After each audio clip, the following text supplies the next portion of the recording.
اتقوا الله الذي تساءلون به والأرحام إن الله كان عليكم رقيبا يا أيها الذين آمنوا اتقوا الله وقولوا قولا سديدا يصلح لكم أعمالكم ويغفر لكم ذنوبكم ومن يطع الله ورسوله فقد فاز فوزا عظيما ألا إن أصدق الكلام كلام الله وخير الهدي هدي محمد صلى الله عليه وسلم وشر الأمور محدثاتها وكل محدثة بدعة وكل بدعة ضلالة وكل ضلالة في النار أما بعد مرحبا بكم في هذه الأمسية 17 ذو الحجة 17 ذو الحجة 1428 الموافق 26 décembre 2007 subhanahu wa ta'ala.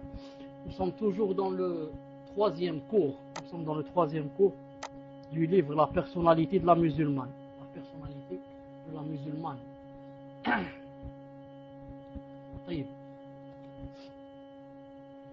On s'était arrêté de parler, si je ne me trompe pas, je crois en ce qui concerne la zakat. On s'était arrêté à la zakat, bi'idnillahi subhanahu wa ta'ala.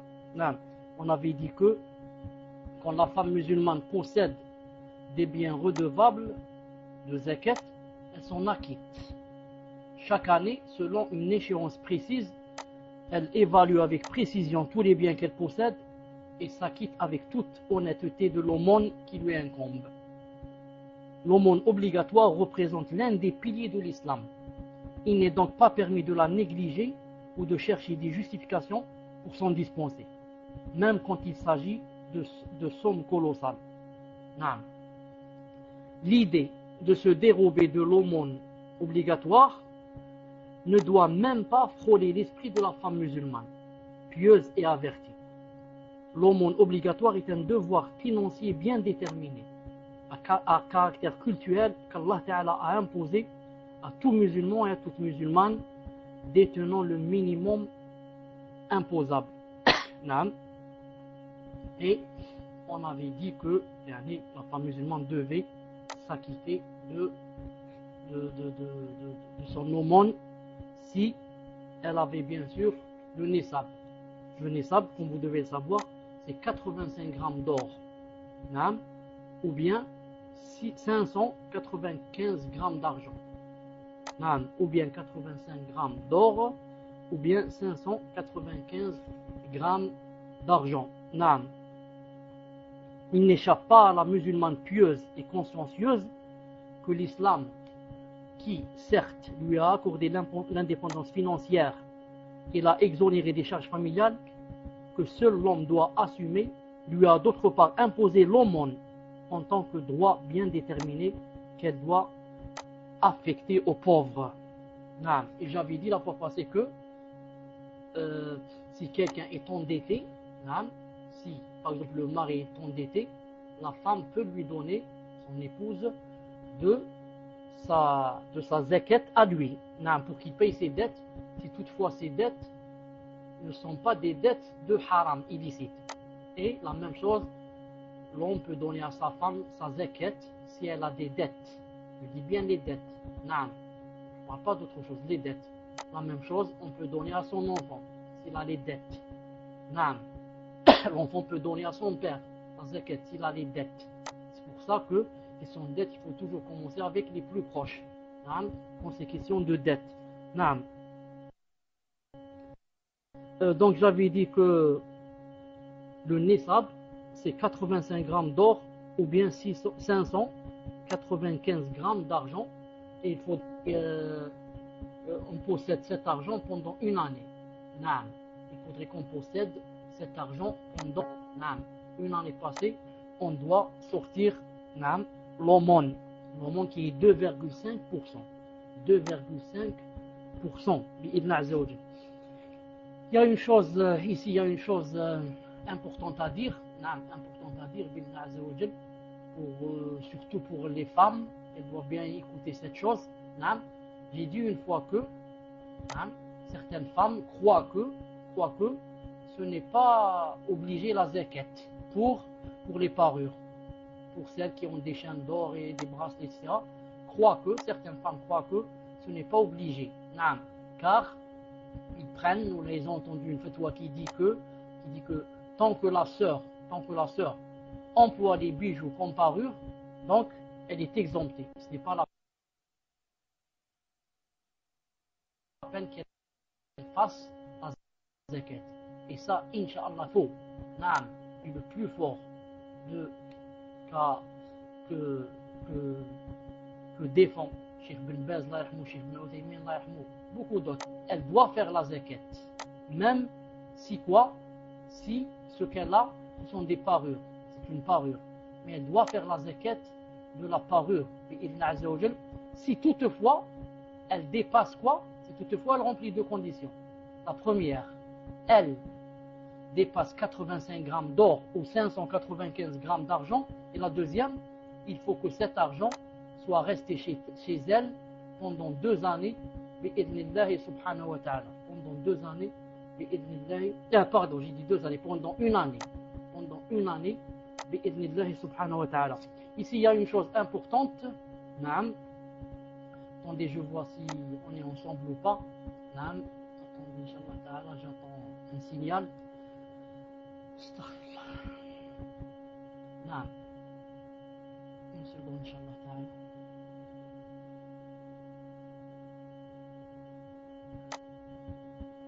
طيب واسمك الثوري est-ce que tu es là Inch'Allah ta'ala? Je t'ai enlevé le point rouge. Thawri, tu es là? Thawri, hayakallah, tu es là Thawri? Est-ce qu'il a pris la place et il est parti quelque part? طيب Coran et Sunna. Coran et Sunna. Est-ce que tu es là ou là seulement aussi dans la place? Prends la place. Alhamdulillah. N'oublie pas d'écrire, Inch'Allah ta'ala, les 1, les 1. طيب, je disais une chose très importante, bi'idna subhanahu wa ta'ala, c'est quoi? C'est que, attendez si vous voulez, naam, des fois, la femme, la mère, supposons qu'elle ait par exemple 4 filles, naam, et elle va donner 20 grammes d'or à la première, 20 à la deuxième, ça fait 40, 20 à la troisième, ça fait 60, et 30 à la quatrième. Ça fait combien? Ça fait 90 grammes. Les 4 filles maintenant, ces 4 filles ont 90 grammes. Ici, vous remarquez que déjà elle a fait une faute. Quelle faute a fait cette femme? C'est d'avoir donné à une 30. Toutes les autres, elle leur a donné seulement 20. Ce que je veux dire ici, est-ce que ce sont les filles, donc, les filles qui vont faire sortir la zakat, ou bien c'est la femme qui va faire sortir la zakat, leur mère? La réponse, cela dépend de quelle est la niya de la mère. Si la mère a donné pour de bon, un don, a donné pour de bon son or à ses filles, 20 à la première, 20 à la deuxième, 20 à la troisième, 30 à la quatrième. Donc ici, ni la mère doit faire la zakat, car la mère n'a pas d'or, elle a donné son or. Et les filles n'ont pas le nisab. Les filles n'ont pas atteint le minimum qu'il faut atteindre. C'est combien? C'est 85 grammes. La meilleure d'entre les filles, combien qu'elle a? Elle a 30. Et les autres ont 20.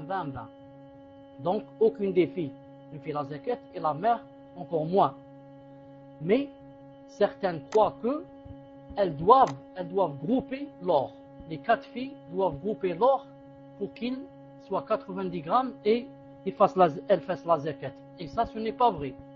Car chacun ou chacune des filles ici n'a que 20 ou 30 grammes, c'est tout. Donc, en islam, je ne suis pas obligé de grouper mon or avec l'or de ma soeur ou bien l'or de ma mère ou l'or de ma cousine ou l'or de mon mari. Chacun, c'est une adoration individuelle. Personne ne groupe son or avec l'autre ou bien son argent avec l'autre.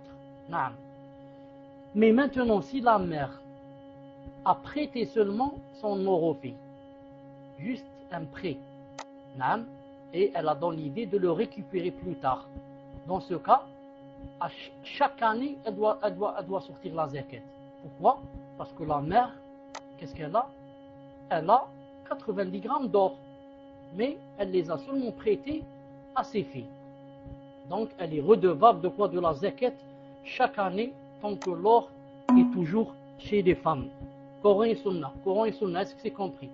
Est-ce que c'est compris, Coran et Sunna? Alhamdulillah. Ensuite, il dit ici, dans le livre, il dit: elle observe le jeûne et la prière nocturne durant le ramadan. Naam. Ça, c'est pas la peine d'en parler, Inch'Allah Ta'ala, il va venir très vite. Naam, cette chose va venir, Inch'Allah Ta'ala, on s'entend. Numéro 10, elle observe le jeûne surérogatoire. Elle fait siyam nafila, c'est très important. Elle fait siyam nafila. La musulmane pieuse observe, dans la mesure du possible, le jeûne surérogatoire, en dehors du mois de Ramadan. Parmi les jours où il est recommandé de jeûner, il y a Arafa, Ashura et le jour qui le précède. Naam. Écrivez s'il vous plaît, elle observe le jeûne surérogatoire. 10. Elle observe le jeûne surérogatoire. Taïeb. Selon les traditions du prophète sallallahu alayhi wa sallam, jeûner durant ces jours est l'une des œuvres pies qui effacent les péchés. Naam. On rapporte qu'Abu Qatada radiyallahu ta'ala anhu, a dit, quand il a été interrogé au sujet du mérite du jeûne de jour de Arafat, il a dit que le messager d'Allah a dit: il permet d'absoudre les péchés de l'année qui précède et celle de qui suit. Rapporté par Muslim, hadith rapporté par Muslim. Masha'Allah, pour ceux et celles qui jeûnent le jour de Arafat. Et Abdullah ibn Abbas radiyallahu ta'ala anhu a dit que le messager d'Allah sallallahu alayhi wa sallam a dit, qu'il a observé le jeûne de Ashura et nous a ordonné de le faire. Ordonné d'une façon facultative, surérogatoire, bien sûr. Hadith rapporté par Muslim. Citons également le jeûne de 6 jours du mois de Shawwal. 6 jours du mois de Shawwal, dont le mérite est mentionné par le messager d'Allah sallallahu alayhi wa sallam dans le hadith qui dit: celui qui jeûne le mois de Ramadan, puis le fait suivre de 6 jours du mois de Shawwal, est semblable en récompense à celui qui observe un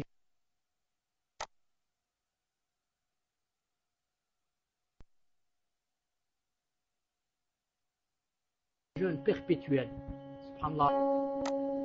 C'est pas possible qu'il n'y ait pas de sang. Donc je disais, chaque personne qui, masha'Allah, fait le jeûne du Ramadan, ensuite le fait suivre avec 6 jours. 6 jours de quoi? 6 jours de Shawwal. Celle-là, c'est comme si elle avait quoi? C'est comme si cette personne avait jeûné toute l'année. C'est comme si cette personne avait jeûné toute l'année. Là, j'ouvre une parenthèse pour dire que, pour les femmes, celles qui ont un empêchement, car toutes les femmes ont un empêchement mensuel, c'est cette femme, comment qu'elle fait? Quand elle termine le Ramadan, elle ne commence pas par les 6 jours de Shawwal, mais elle commence par rattraper ses dettes. Naam. Pourquoi? Parce que les dettes, c'est quelque chose d'obligatoire. Et les 6 jours de Shawwal, ce n'est pas quelque chose d'obligatoire. Moi, je commence par payer l'obligatoire, ensuite je passe au facultatif. Ça, c'est premièrement, par raison. Ou là, par raisonnement. Et deuxièmement, car le prophète sallallahu alayhi wa sallam a dit: quiconque jeûne, il a dit, quiconque jeûne le mois de Ramadan et le fait suivre de 6 jours. Et la femme qui n'a pas encore payé ses dettes, qui n'a pas encore jeûné ses dettes, n'a pas jeûné le Ramadan. Vous avez bien entendu le hadith, qu'est-ce qu'il a dit? Il a dit: quiconque jeûne le mois de Ramadan et le fait suivre de 6 jours.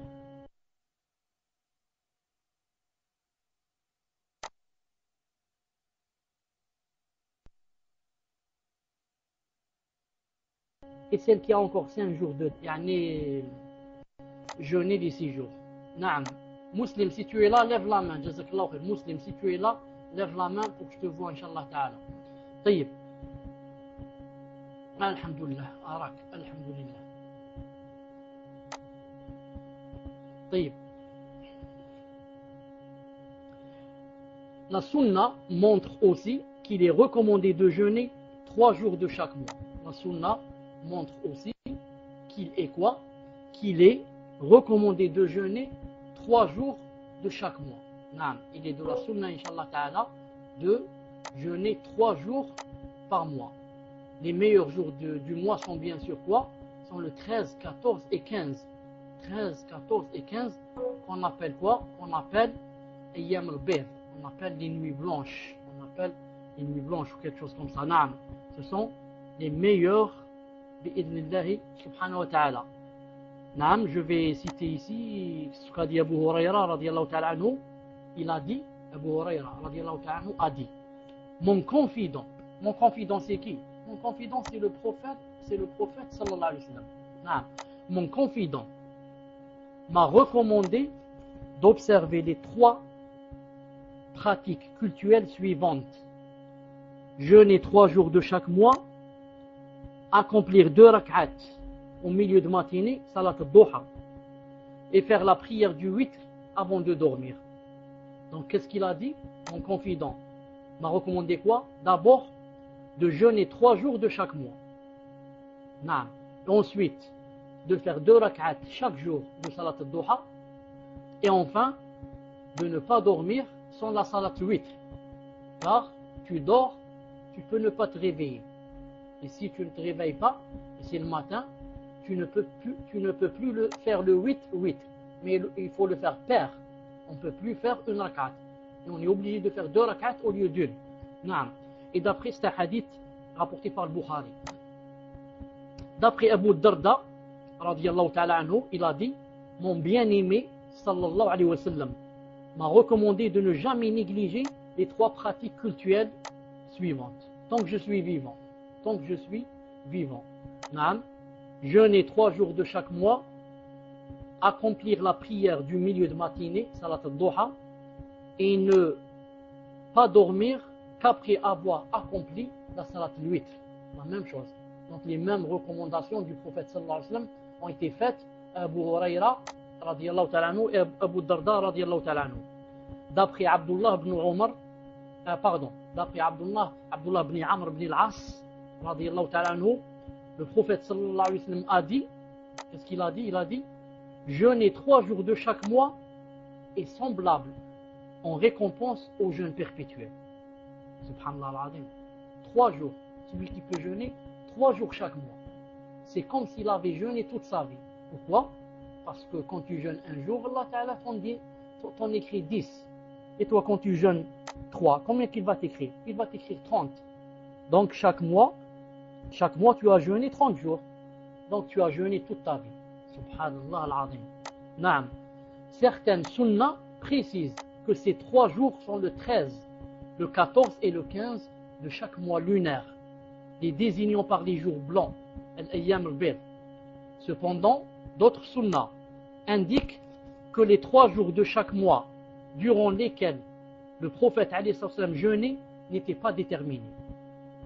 On rapporte à ce sujet que Mu'ada al-Adawiyya radiyallahu ta'ala anha interrogea Aïcha radiyallahu ta'ala anha. Elle l'interrogea yani, comment jeûnait le prophète sallallahu alayhi wa sallam. Elle répondit, le messager d'Allah, oui, il observait 3 jours de chaque mois, lesquels, elle lui demanda, elle dit, pour jeûner durant le mois, répondait Aïcha, il n'était pas attentif à des jours 4. Il n'était pas attentif à des jours en particulier. Dans un autre hadith, Aïcha radiyallahu ta'ala a répondu quoi? Répondu, il n'était pas attentif que les 3 jours soient au début, au milieu ou à la fin.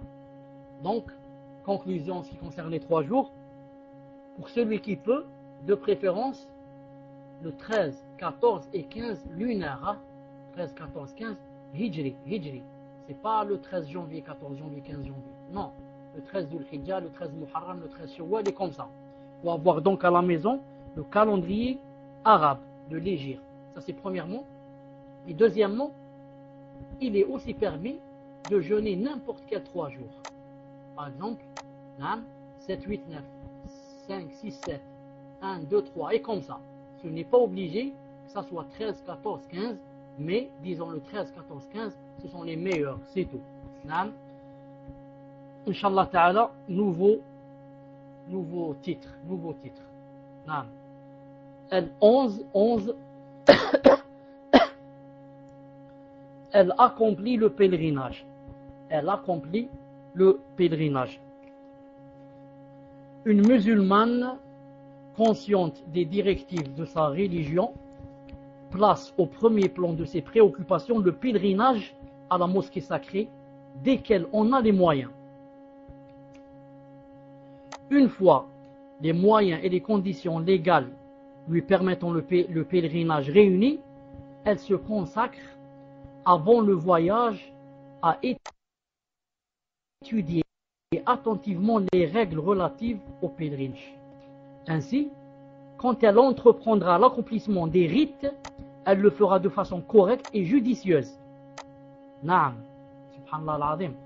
Premièrement, il a dit, une musulmane consciente de sa religion place au premier plan de ses préoccupations le pèlerinage à la mosquée sacrée. Il y a des gens, des musulmans, je parle de musulmans, naam, qui ont les moyens et ne partent pas au Hajj. Des couples qui ont les moyens et préfèrent aller passer un mois aux États-Unis. Ils ne passent jamais au Hajj. Ou bien un mois en Allemagne, vacances. Et ils ne pensent jamais au Hajj, subhanallah al-azim. L'un des piliers de l'islam. Subhanallah al-azim. Naam. Et la deuxième chose, qu'est-ce qu'il a dit ici? Remarquez, il a dit Naam. Et dès que les conditions sont réunies, qu'est-ce qu'elle fait? Elle se consacre avant le voyage à étudier attentivement les règles relatives au pèlerinage. Pourquoi? Ainsi, quand elle entreprendra l'accomplissement des rites, elle le fera de façon correcte et judicieuse. Beaucoup de gens vont aller au Hajj, ne se préparent jamais en science. Ils ne lisent rien, ils ne demandent rien, ils partent au Hajj, il devient là-bas comme une girouette, que le vent fait tourner une fois à droite, une fois à gauche, une fois à droite. Il ne sait plus ce qu'il fait. Qu'est-ce qu'il fait là-bas alors? Il imite. S'ils disent Allah Akbar, il dit lui, Allah Akbar. S'il entend une doua, il dit la doua. S'il voit les gens lever la main, il lève la main. S'il voit les gens embrasser la Kaaba, il embrasse la Kaaba. S'il voit des gens rouler par terre, il roule. Pourquoi? Parce que avant de faire la chose, il ne l'étudie pas. Il ne prend pas un livre. Il ne lit pas. Il n'écoute pas des doros. Il croit que c'est quelque chose comme ça qui se fait une fois par an. On va là-bas et on revient en place. Comme disent la masse, on lave les os. On lave les os, on lave nos os. C'est un bain mort. On lave nos os et on revient, alhamdoulilah, sans péché. Subhanallah al-azim.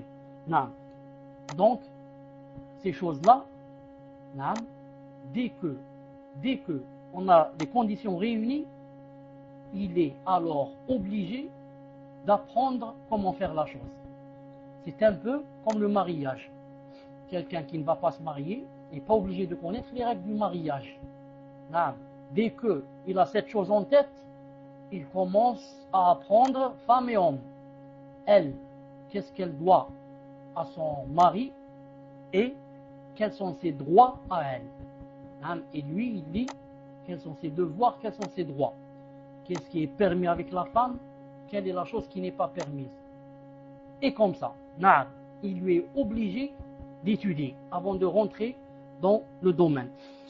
On rapporte à ce sujet que Aïcha radiyallahu ta'ala anha, la mère des croyants, elle a dit, j'ai interrogé le prophète sallallahu alayhi wa sallam en disant, ô messager d'Allah, pourquoi on ne participe pas aux expéditions militaires, ni à la lutte pour la cause d'Allah, le djihad avec vous? Aïcha radiyallahu ta'ala anha a posé la question au prophète sallallahu alayhi wa sallam. Vous savez que la femme, le djihad pour elle, ce n'est pas une obligation. Sauf si quoi? Sauf si il y a un manque d'hommes, manque de soldats.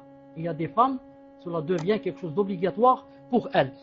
Al-Muhim, Elle a dit, pourquoi on ne fait pas le djihad avec vous, Ya Rasulallah? Il a répondu, vous avez la meilleure et la plus belle lutte pour la cause d'Allah.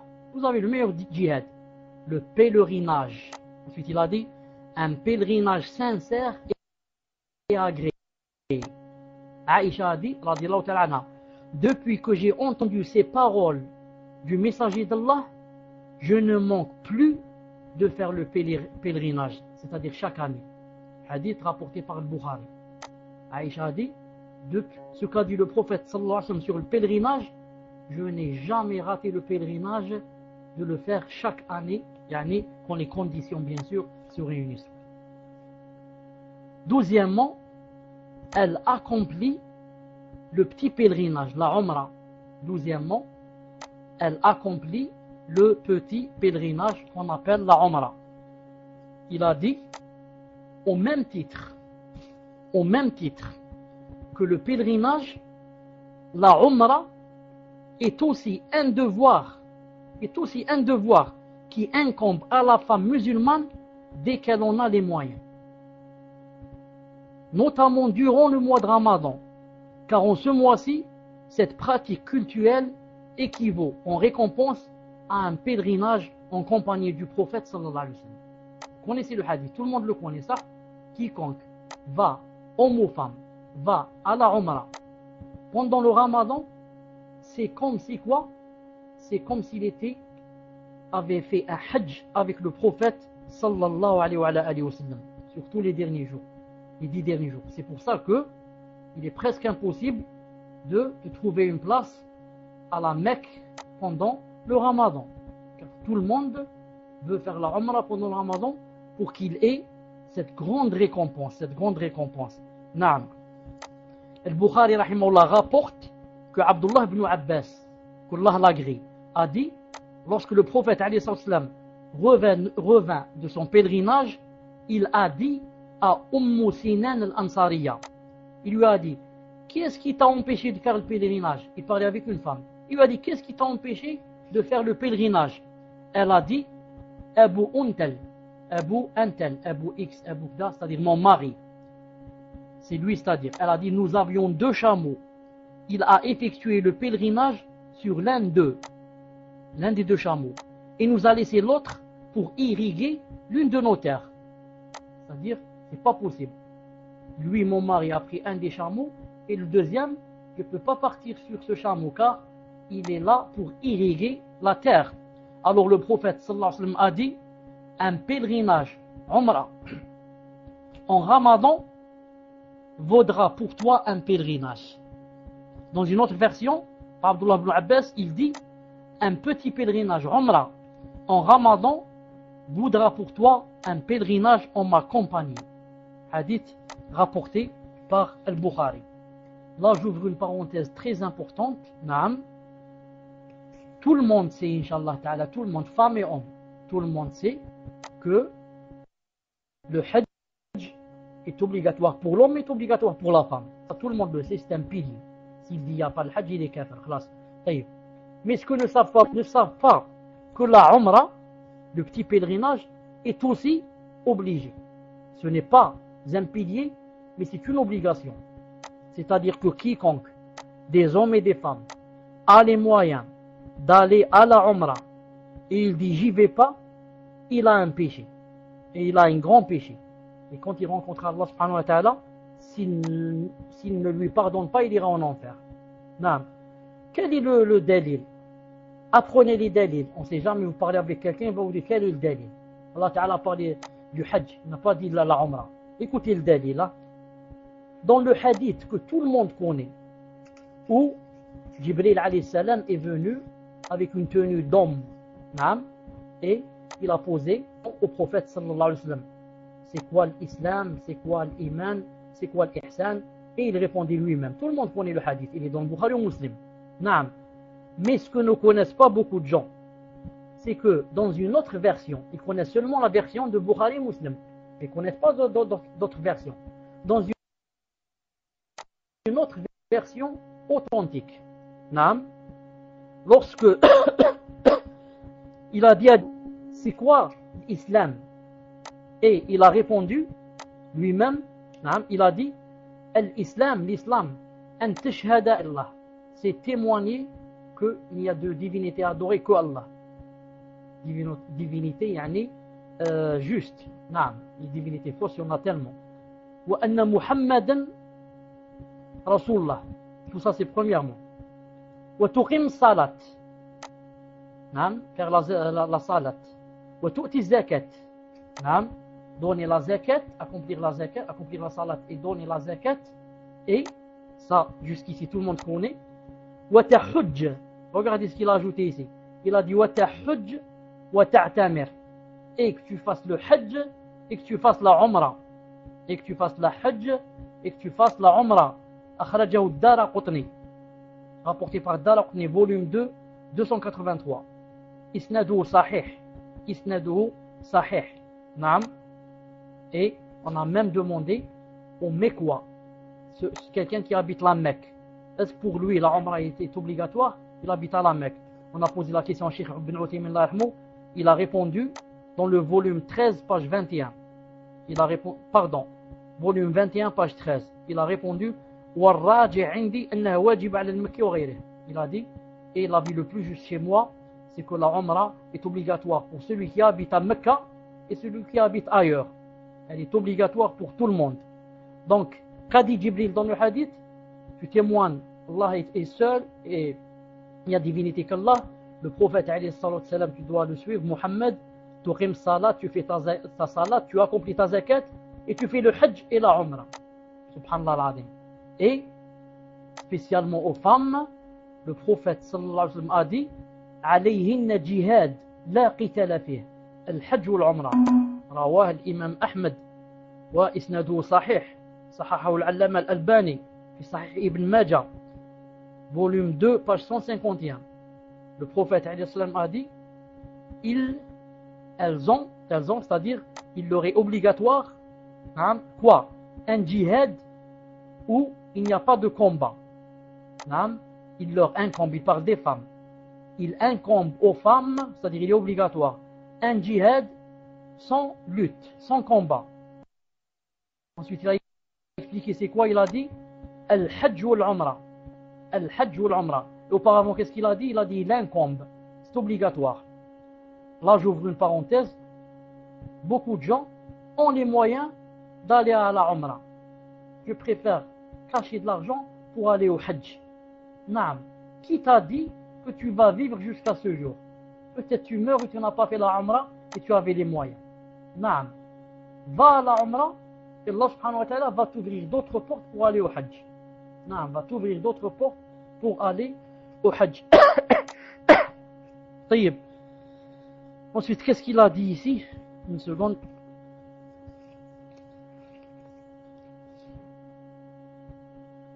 Chapitre 13. Naam. Elle obéit à Allah. Elle obéit à Allah. Écrivez, Inch'Allah ta'ala, le titre. Elle obéit à Allah.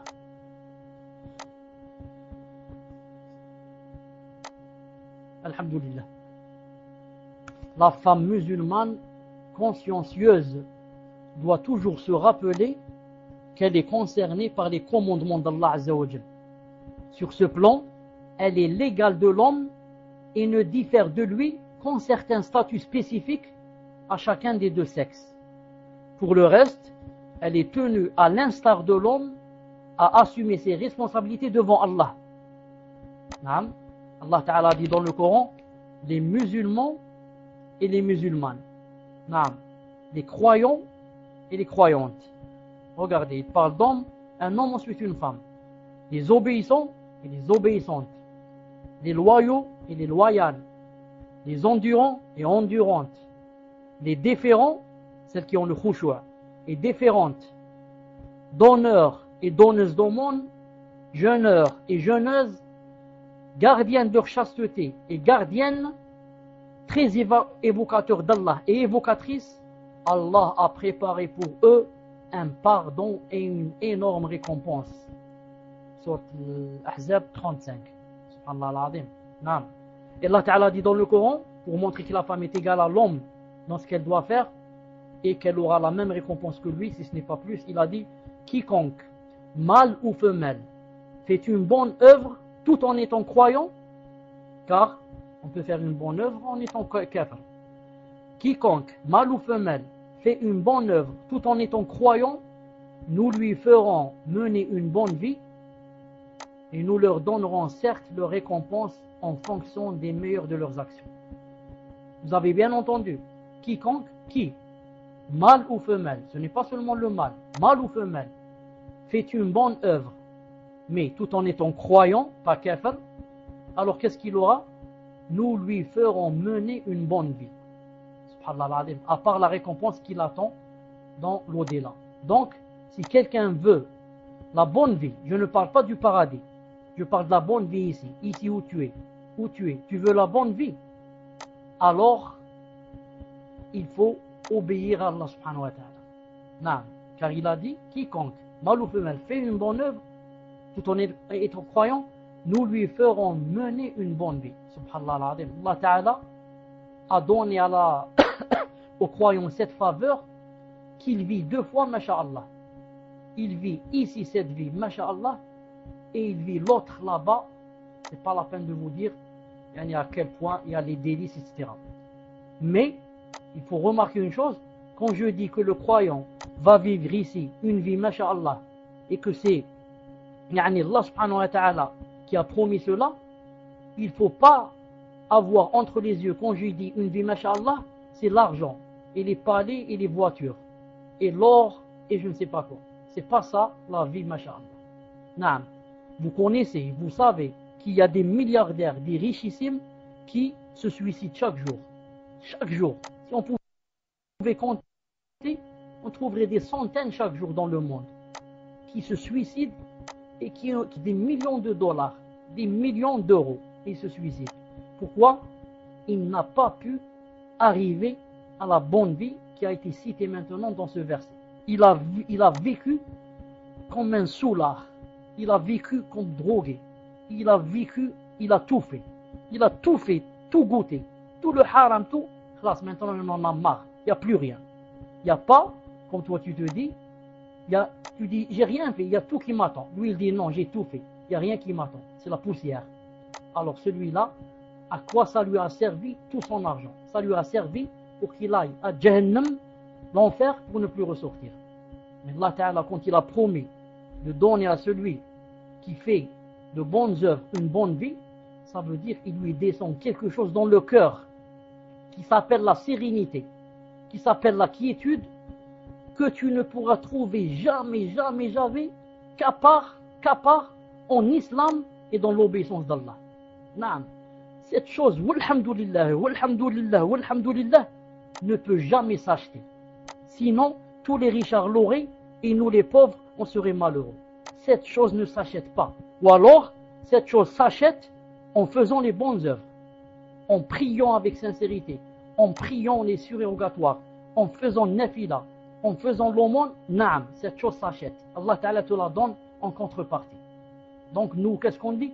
On dit alhamdulillah, alhamdulillah, je n'ai rien, je meurs, je ne vais rien laisser.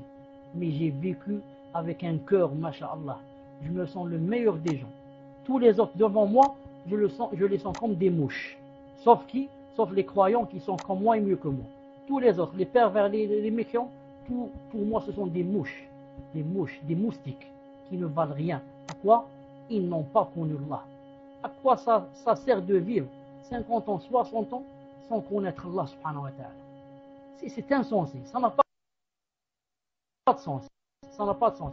Et ils ont tous vécu malheureux. Tous, sans exception. Naam, 1 heure de joie et 23 heures de malheur. Naam, quand il pense, il est des centaines de problèmes. Il n'a jamais ce temps libre de rester avec sa famille, de plaisanter avec ses enfants, de plaisanter avec sa femme, de sortir avec ses enfants. Il n'a pas cela, il n'a pas. Il vit une vie de chien. Pourquoi? Pour s'être éloigné du sentier d'Allah Azza wa Jalla. Naam, ensuite, Allah Ta'ala a dit dans un autre verset, Naam, leur Seigneur les a exaucés.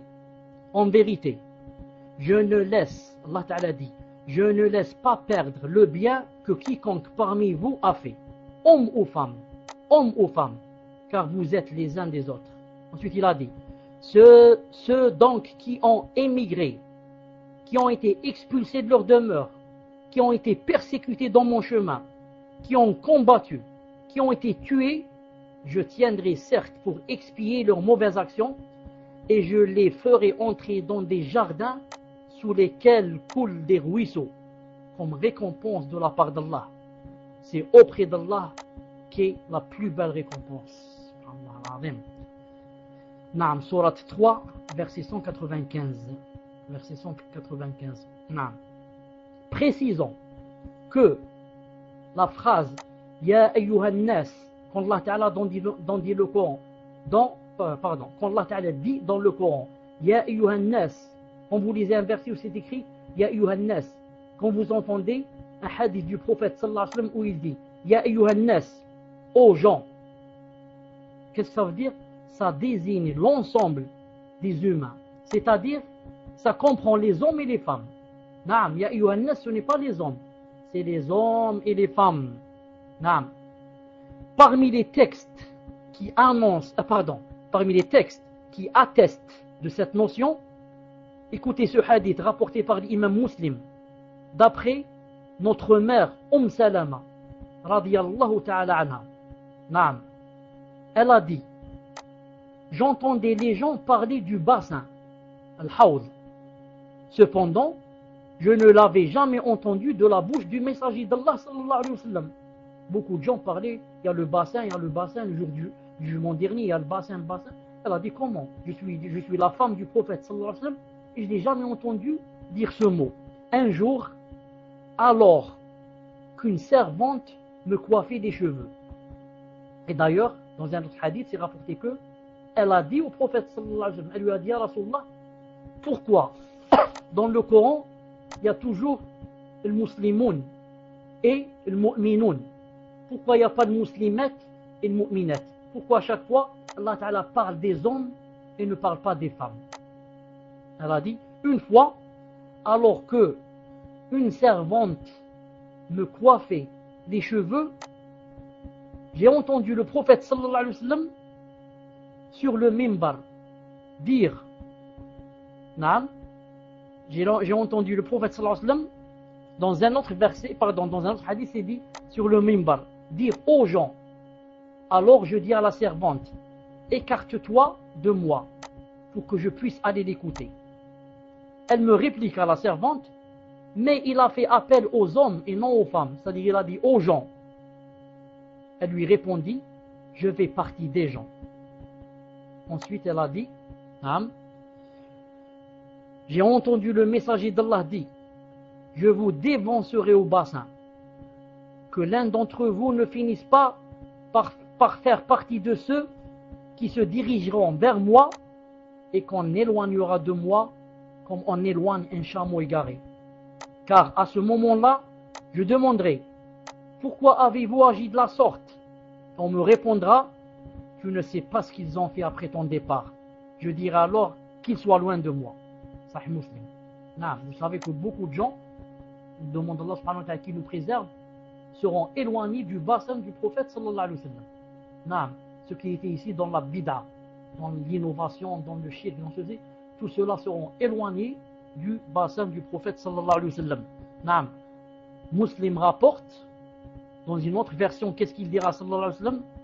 Il dira, alors, loin de moi, ceux qui ont changé après mon départ.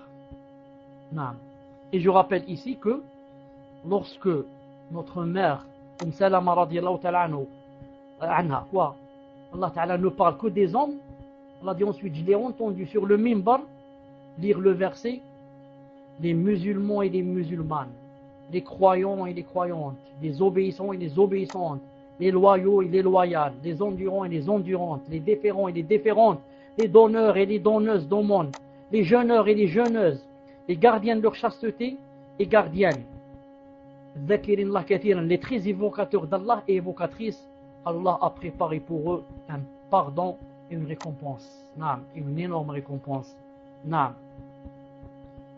Donc, sur le plan d'exécuter les ordres d'Allah, et de s'abstenir de commettre ces interdits, l'homme et la femme sont égaux devant Allah.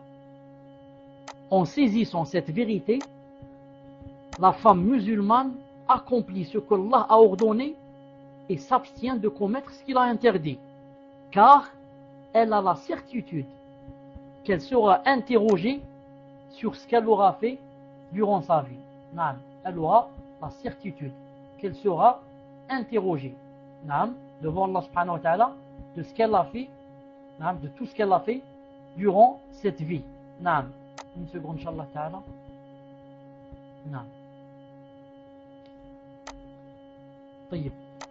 Est-ce que je suis connecté avec vous? Est-ce que je suis connecté? Alhamdulillah.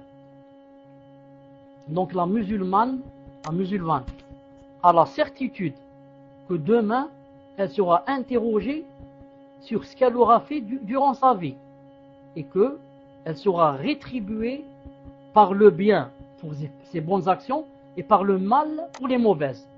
Ainsi alors, la musulmane respecte les normes établies par Allah. Elle ne les transgresse point et ne commet aucun acte illicite. Elle cherche toujours à savoir les règles établies par Allah et son messager et s'y conforme en tout ce qui advient dans sa vie. À ce sujet, l'histoire nous a conservé plus d'un exemple éclatant des femmes musulmanes qui se conformèrent au commandement d'Allah et n'éprouvèrent aucun désir de s'en détourner.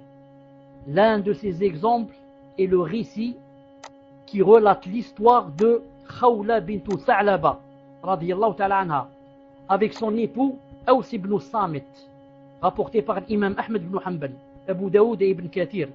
Et c'est un hadith, comme vous savez, très connu.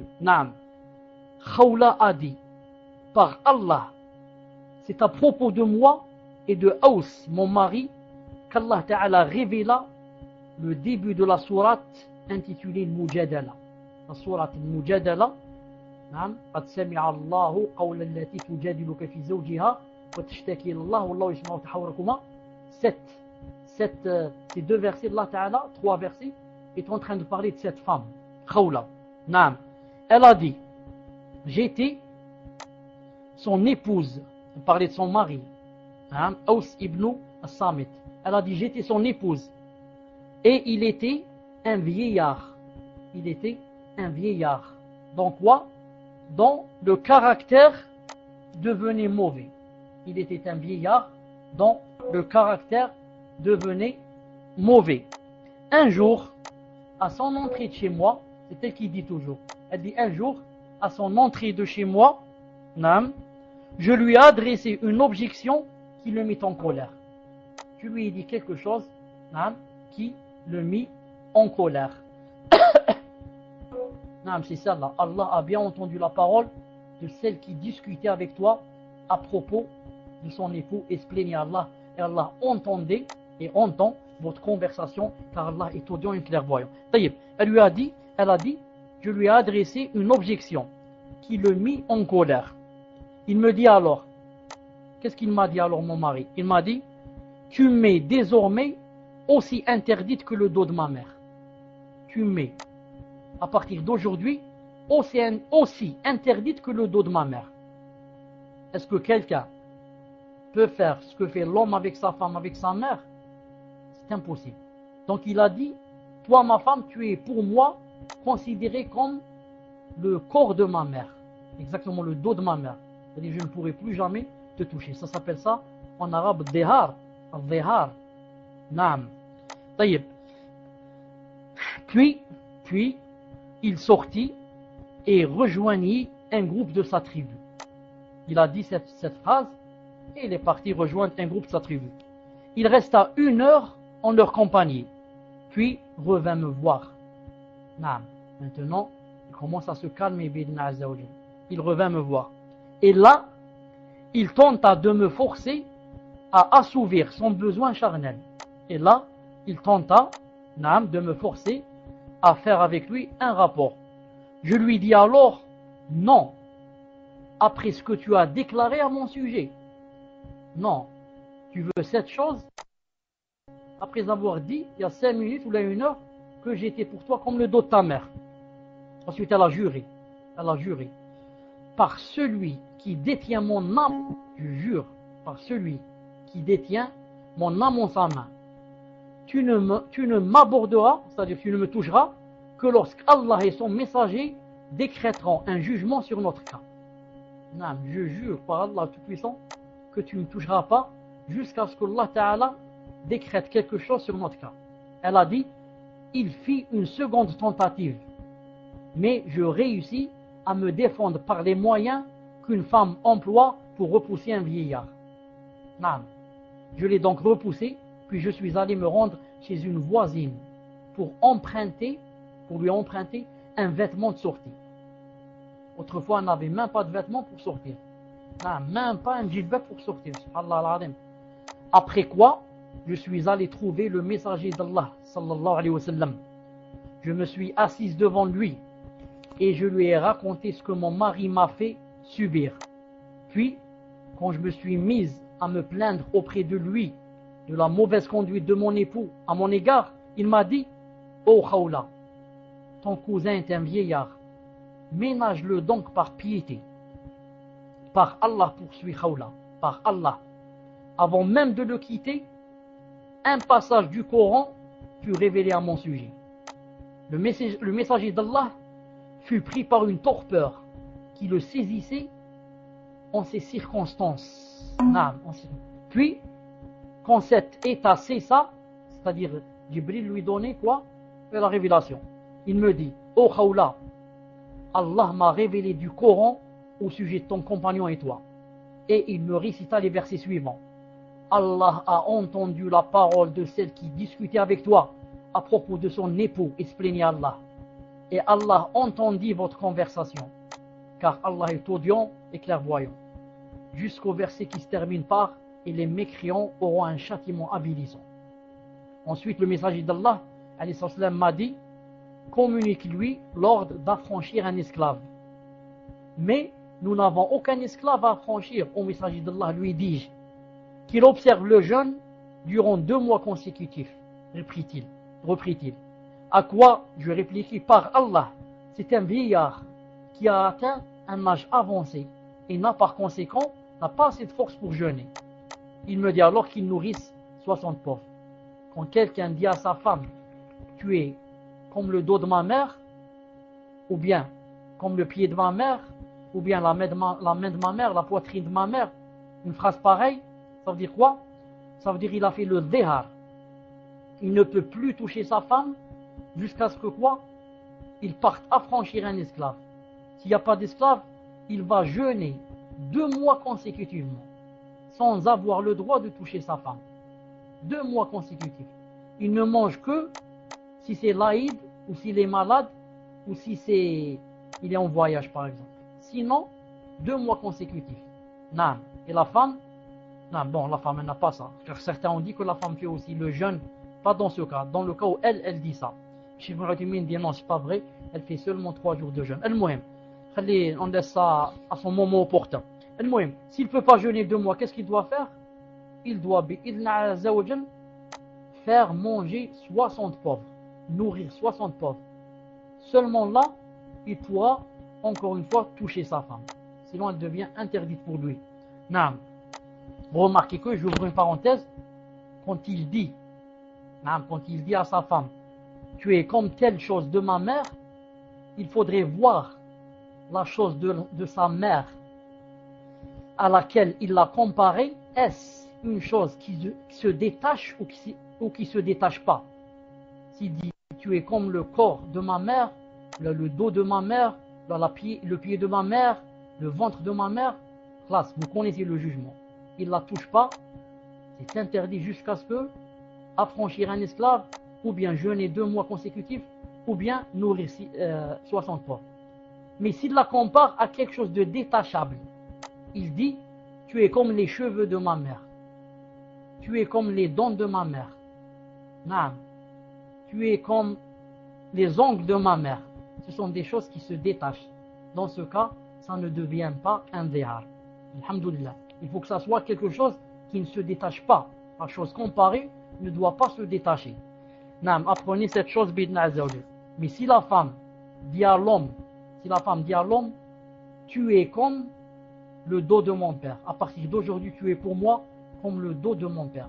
Certains ulama, et si j'ai une bonne mémoire, entre autres le Fawzan, vous pouvez vérifier, Inch'Allah Ta'ala, reprenez-moi la fois prochaine. Entre autres le Fawzan dit que c'est un dhihar. Elle doit faire comme lui, c'est-à-dire 60 jours, si elle veut revenir à son mari pour qu'elle soit permise. Il faut qu'elle affranchisse un esclave, ou bien 60 jours de jeûne, elle ne s'arrête que pendant les menstrues, ou bien elle nourrit 60 pauvres. Le Cheikh Ibn Uthaymin a choisi l'autre avis, que ça devient, c'est comme si elle a juré, c'est tout. C'est-à-dire, ou bien nourrir 10 pauvres, ou bien jeûner 3 jours. Pour Allah subhanahu wa ta'ala alam.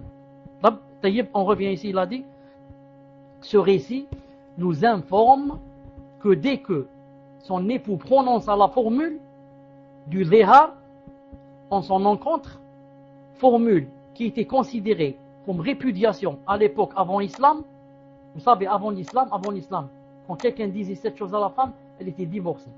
Maintenant, les savants disent un homme, en disant à sa femme, tu es comme le dos de ma mère, jamais cette phrase ne peut être à la place du divorce. Jamais ça ne peut être un divorce s'il dit comme ça. Non, s'il dit tu es comme le dos de ma mère. Non. S'il veut divorcer, il y a d'autres formules. Pas celle-là. Comme le dos de ma mère, c'est comme je viens de dire maintenant. C'est-à-dire esclave, ou bien 2 mois de jeûne, ou bien 60 personnes à nourrir.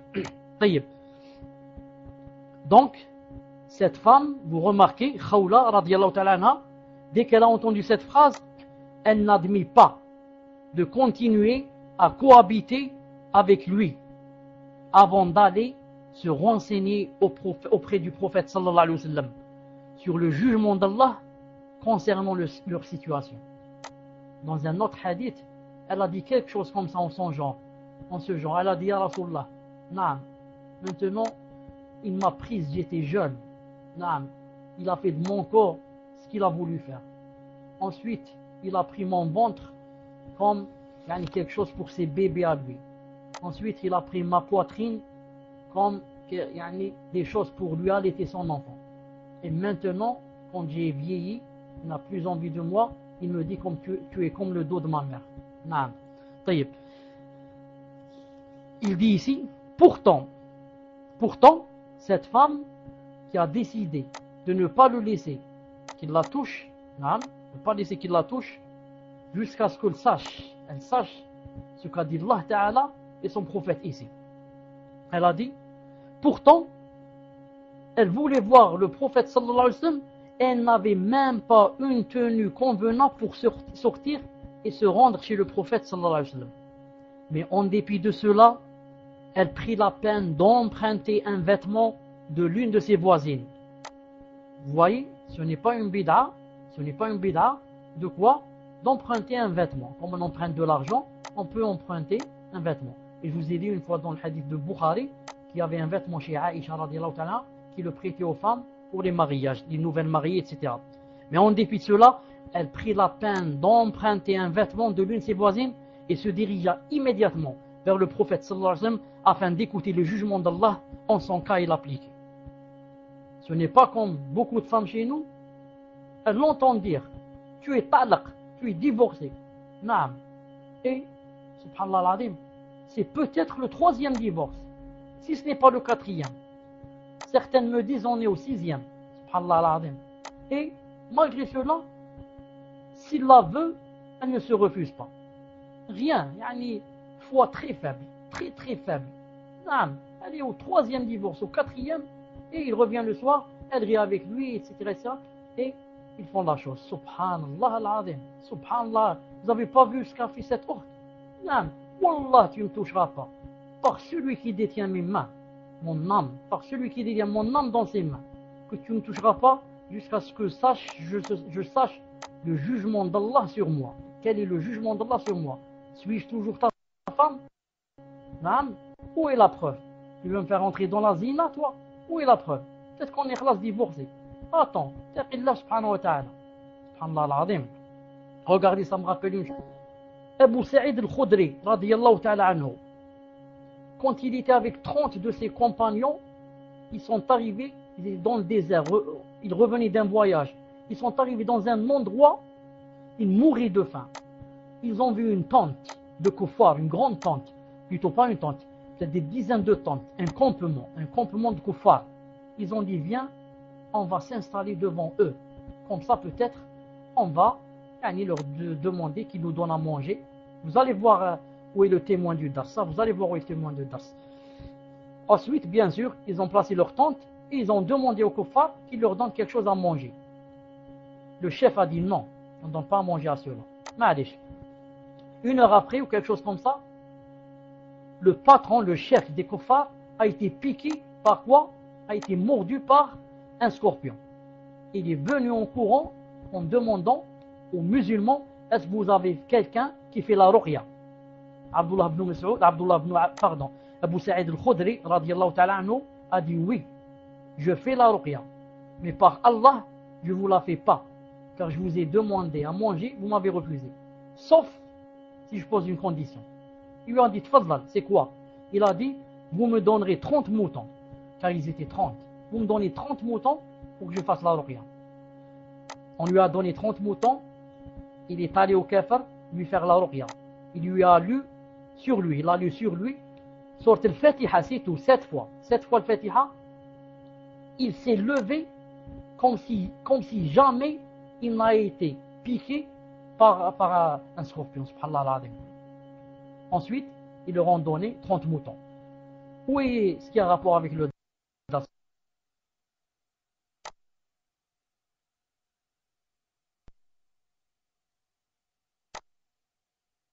Regardez d'abord avant cela, donnez-moi 100 euros, sinon je ne fais pas rien. Comme il a dit ici, vous me donnez 30 moutons, je ne fais pas rien. Ça c'est premièrement. Deuxièmement, il est permis de faire un ruqya à un kafir. Jean-Pierre, Jean-Marc, il me dit, faites-moi ruqya. Je fais ruqya, même au kafir. Naam, je fais ruqya. Peut-être qu'il va entendre le Coran, il va, même s'il ne va pas croire, subhanallah, il va vanter les mérites de l'islam. Il a dit, les musulmans, subhanallah, j'étais malade, il a lu du Coran sur moi, je me sens très bien, masha'Allah. Donc, ce digne sûrement qu'il est vrai. Deuxièmement. Troisièmement, qu'est-ce qu'on prend aussi de hadith? On prend une chose très importante. Je n'ai pas encore donné le témoin du darsa. On prend une chose très importante. Laquelle? C'est que les sahaba, et ici, Abu Sa'id, radiyallahu ta'ala anhu, c'est suffit de lire seulement le Fatiha, 7 fois. Alors que nous, on peut lire tout le Coran sur une personne, il ne guérit pas. C'est quoi? C'est dire comment et combien était important le Coran dans le cœur des compagnons du prophète. Il était important à un point où je lis seulement le Fatiha sur une personne, il guérit. Et nous, on passe la nuit à lire le Coran, on est malade, on ne guérit pas. Subhanallah al-azim. Subhanallah al-azim. Non. On prend autre chose aussi. Quand Allah Ta'ala écrit à une personne qu'elle doit avoir tel ou tel bien, et que une autre personne voudrait entraver et mettre des bâtons dans les roues pour que le bien n'arrive pas, comme Allah Ta'ala a écrit ici 30 moutons pour Abu Sa'id et ses compagnons, et le kafir, le chef, n'a pas voulu. Il a dit non, je ne donne même pas à manger, comment vais-je leur donner 30 moutons? Je ne leur donne pas à manger. Alors Allah Ta'ala, pour faire sortir le bien qu'il a écrit sur la tablette préservée 50 000 ans avant de créer les cieux et la terre, il va ordonner à un scorpion qui est un soldat, un des millions de soldats d'Allah. Il lui dit, regarde, tu vas directement, tu laisses tout le monde, tu laisses tous les kuffars qui sont 100 ou 200 personnes ou 300, et tu vas directement chercher qui est le chef, tu le piques, tu lui donnes une morsure. Et le scorpion, il va chercher dans les tentes où est le chef, c'est celui-là, il le pique. Pourquoi il choisit le chef? Car si le chef a été mordu, c'est grave. Il peut donner tout l'or qu'il possède pour qu'il guérisse. Mais si c'était une autre personne, qu'aurait dit le chef? Il aurait dit qu'il meurt. Il a été piqué, qu'il meurt, Qui lui a dit de ne pas se couvrir? Pourquoi il ne s'est pas couvert? Le scorpion l'a mordu. Mais quand c'est le chef, donnez 30 moutons, donnez 50 moutons. Ne me laissez pas mourir, c'est tout. Donnez 60 moutons. Donc, est-ce qu'Allah Ta'ala, quand il t'écrit quelque chose, est-ce qu'il y a quelqu'un qui peut te l'enlever? Est-ce qu'il y a quelqu'un qui peut t'enlever quelque chose qu'Allah Ta'ala t'a écrit? Que ce soit de l'argent, que ce soit un mari ou là une femme ou là n'importe quoi. Est-ce qu'il y a quelqu'un qui peut entraver la volonté d'Allah Azza wa Jal universelle? C'est impossible. Subhanallah al-Azim. Subhanallah al-Azim. Subhanallah al-Azim. Allah Ta'ala a utilisé un scorpion, naam, pour faire arriver ce qui devait arriver aux compagnons. Al-Muhim, ça me rappelle un hadith authentique du prophète sallallahu alayhi wa sallam, authentifié, qui se trouve dans Sahih al-Jami' de Sheikh al-Albani, où il dit que Inna rizqa la yatlubu bani Adam akthara mimma yatlubu al-ajl. Le prophète sallallahu alayhi wa sallam a dit le bien, rizq, ce que Allah Ta'ala t'a écrit, te demande plus que la mort ne te demande. La mort, elle nous demande ou elle nous demande pas? La mort nous demande. Elle est chaque jour en train de rôder autour de nous. Nous, on ne la voit pas. Chaque jour, chaque minute, chaque instant, on peut mourir. Elle est là, elle rôde autour de nous. Naam. Et il faut qu'on meure. Ici, qu'a dit le prophète, alayhi salam, il a dit le bien, l'argent, etc. Ce que Allah Ta'ala t'a écrit, naam, court derrière toi. Beaucoup plus que la mort ne court derrière toi. C'est-à-dire, même si toi tu ne veux pas du bien qu'Allah Ta'ala t'a écrit, il faut que ce bien t'arrive, que tu le veuilles ou pas. Que tous les gens du monde, les êtres humains, se mettent contre toi pour ne pas laisser 1 euro t'arriver. Si Allah Ta'ala a écrit qu'il y a 1 euro qui va t'arriver, il doit arriver. Naam. Tous les soldats du monde, tous les kuffars vont se mettre unanimes contre toi. Ils ne pourront pas. Subhanallah, là, le témoin du Dars maintenant, quand ils leur ont donné 30 moutons, qu'a dit Abu Sa'id al-Khudri, qui mourait de faim, qu'est-ce qu'il a dit? Il n'a pas su est-ce que c'était faisable ce qu'il a fait ou pas, le fait de faire une condition, hein, et prendre tout ça des kuffars, 30 moutons. Qu'est-ce qu'il a dit? Il a dit, on va demander au prophète sallallahu alayhi wa sallam. Et ils n'ont pas mangé, rien mangé, ils mouraient de faim. Et ils ont pris le troupeau. Quand ils sont arrivés à Médine, ils ont demandé au prophète sallallahu alayhi wa sallam, et il leur a dit وَمَا يُدْرِيكَ أَنَّهَا رُقْيَةٌ. Il leur a dit Naam, qui t'a appris? C'est une ruqya, ce que tu as fait, une ruqya. Il leur a dit d'ailleurs, donnez-moi un peu du butin. Et ils lui ont donné un mouton. Donnez-moi un peu du butin. Et ils lui ont donné un mouton. Regardez, ici, Abu Sa'id al-Khudri, en mourant de faim, il n'a pas dit, comme disent les musulmans, moi je m'en fous. Je mange, après on verra. Maintenant, on est dans la daroura, je vais mourir de faim. Laisse, je mange, après je verrai. Non, il a trop peur. Je ne mange pas jusqu'à ce que j'arrive chez le prophète sallallahu alayhi wa sallam et je demande. Naam. Vous avez remarqué le témoin du Dars, la femme a dit, Wallahi al-Azim, tu ne m'approches pas jusqu'à ce que je sache le jugement d'Allah. Ici, Abu Sa'id, qu'est-ce qu'il a dit? Wallahi al-Azim, on ne va pas manger. On meurt de faim, on ne mange pas. Jusqu'à ce qu'on sache le jugement d'Allah. Est-ce que ces moutons sont halal ou ne sont pas halal? D'ici, on prend une chose, je vous apprends autre chose. Qu'est-ce qu'on prend? On prend que quand tu doutes sur une chose, tu ne sais pas, cette chose, ça se mange pas. Cet argent, on me l'a donné. Un kafir m'a donné maintenant 100 euros. Un juif. Je les prends pas, c'est halal, c'est haram. Qu'est-ce que tu fais? Tu ne les jettes pas. Tu fais comme a fait Abu Sa'id avec les moutons. Tu les laisses chez toi et tu vas demander le jugement d'Allah et le jugement de son prophète. Tu les laisses chez toi et tu téléphones au savant. Tu lui dis un juif m'a donné 100 euros ou un chrétien pendant la Noël. Est-ce que je dois les prendre ou pas? Et non pas, tu les jettes, tu dis ah peut-être c'est haram. Non, laisse-les chez toi et cherche le jugement d'Allah. Comme a fait exactement Abu Sa'id avec les 30 moutons. Il a dit on va chez le prophète et on demande. Naam. Allah subhanahu wa ta'ala nous apprenne. Naam. Donc, il n'est pas étonnant que cette éminente femme, Khawla, fut hautement estimée par ceux qui connaissaient son mérite parmi ses contemporains, les Sahaba radiyallahu ta'ala anhum. Notamment Omar ibn al-Khattab. On rapporte à ce propos qu'un jour, elle le rencontra alors qu'il sortait de la mosquée en compagnon de Al-Jaroud Al-Abdi. Omar, radiallahu ta'ala anhu, pourtant, commandeur des croyants, un gouverneur à cette époque, commandeur de tous les croyants, Amir al-Mu'minin, commença par la saluer. Il lui a dit Salamu alaykum. Elle lui rendit le salut, wa alaykum salam wa rahmatullah. Puis elle dit Oh Omar, quand je t'ai connu, on t'appelait Umayr, et tu n'étais qu'un simple berger qui, le bâton à la main, tu gardais les moutons au marché de Ukaz, c'est-à-dire avant que tu sois où tu es aujourd'hui le commandeur des croyants. Elle lui a dit crains donc Allah dans tes relations avec tes sujets, et sache que celui qui craint la menace verra proche de lui tout ce qui est lointain, et celui qui redoute la mort redoute nécessairement l'écoulement du temps. Celui qui redoute la mort, sûrement qu'il ne veut pas perdre son temps. Il va essayer de faire le maximum de bonnes actions. Mais celui qui a oublié la mort, il va s'oublier et se noyer dans les péchés. Car toute personne qui fait les péchés, c'est une personne qui plus ou moins a oublié la mort. À ce moment, quand elle a dit ainsi, Al-Jaroud radiallahu ta'ala anhu l'interrompit. Il interrompit Khawla en lui disant Oh femme, tu as trop parlé au commandeur des croyants. Mais Omar lui répliqua Laisse-la parler. Ne la connais-tu pas? C'est Khawla dont la parole a été entendue par Allah au-dessus des 7 cieux. Par Allah. Omar a toutes les raisons de l'écouter. Comme ça répondit Omar. Il lui a dit quoi? Tu l'as fait taire. Tu sais pas qui c'est celle-là?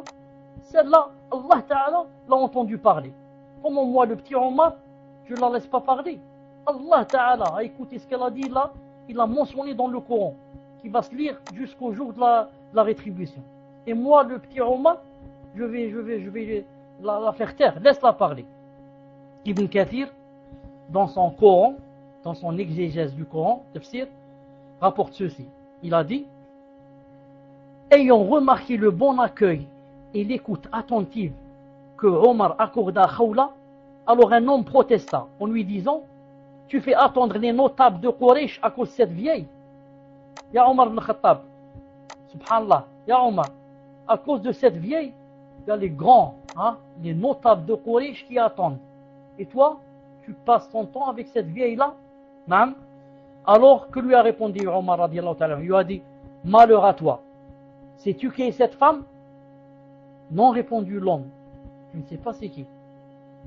Omar répondit c'est une femme dont la plainte a été entendue par Allah par-dessus les 7 cieux. Il s'agit de Khawla bint Tha'laba. Par Allah, a dit Omar, si elle décidait de ne pas me quitter durant toute la nuit, je ne la quitterai pas qu'une fois ses vœux comblés. À moins que l'heure de la prière arrive, alors je partirai faire la salat et je reviendrai pour répondre à sa demande. Allahu Akbar. Khawla. Celle-là c'est Khawla.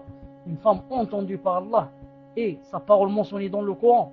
Wallahi, si elle veut, elle ne me quitte pas, je reste toute la nuit avec elle. Et lui donnerai tout ce qu'elle veut. Sauf si la prière arrive, je vais faire la prière et je reviens vite pour lui dire que veux-tu? Toi que Allah Ta'ala a exaucé tes vœux et t'a entendu. Comment moi je t'entends pas? Dis-moi ce que tu veux. Donc la musulmane, la musulmane consciencieuse se représente en permanence le verset où Allah Ta'ala a dit il n'appartient pas à un croyant ou à une croyante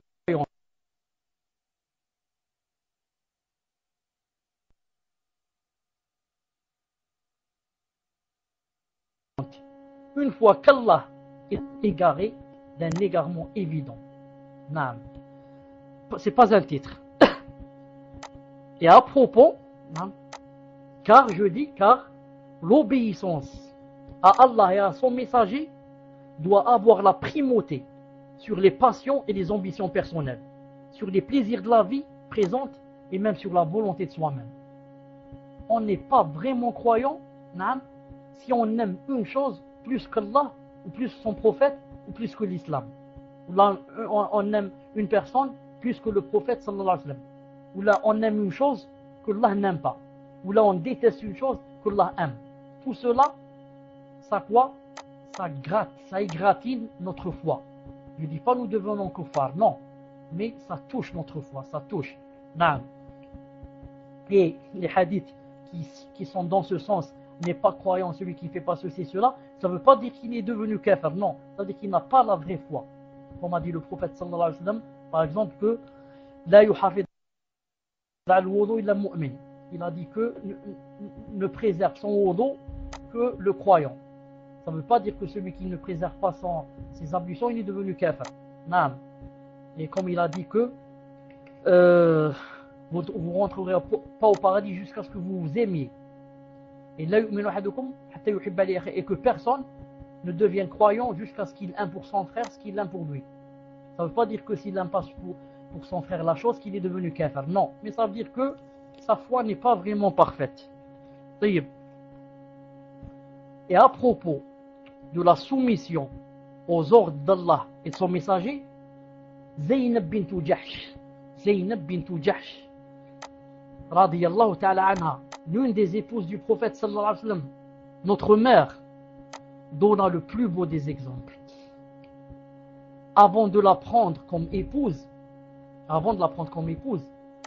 le messager sallallahu alayhi wa sallam lui demanda d'accepter de se marier avec son mawla et son fils adoptif d'alors qui s'appelle Zayd ibn al-Haritha. Donc le prophète sallallahu alayhi wa sallam, avant d'épouser Zaynab, il lui a demandé qu'elle se marie avec son fils adoptif et son allié aussi, ou bien son protégé. On appelle en arabe ça Mawla, qui s'appelle Zayd ibn Haritha. Cette initiative de la part du prophète sallallahu alayhi wa sallam avait deux objectifs purement législatifs. La première, établir l'égalité entre les gens en mariant une belle femme Qurashite, une belle femme, pas n'importe qui. Elle est de Quraysh, la plus grande tribu des Arabes, l'une des nobles de la tribu Banu Shams, et fille de la tante paternelle du prophète sallallahu alayhi wa sallam. Il va la marier avec un mawla. À cette époque, les mawla étaient considérés comme une caste inférieure et qui ne saurait égaler la caste des maîtres. Naam. Se marier avec un mawla, c'est vraiment quelque chose, disons, d'inférieur. Ma femme qui se marie avec un mawla, elle s'est mariée avec quelqu'un d'inférieur à elle. Ajoutez à cela, si elle était de Quraysh. Ajoutez à cela, si elle était de Abd Shams, Banu Abd Shams. Ajoutez à cela, si elle était riche. Ajoutez à cela, qu'elle est la fille de la tante du prophète sallallahu alayhi wa sallam. طيب, les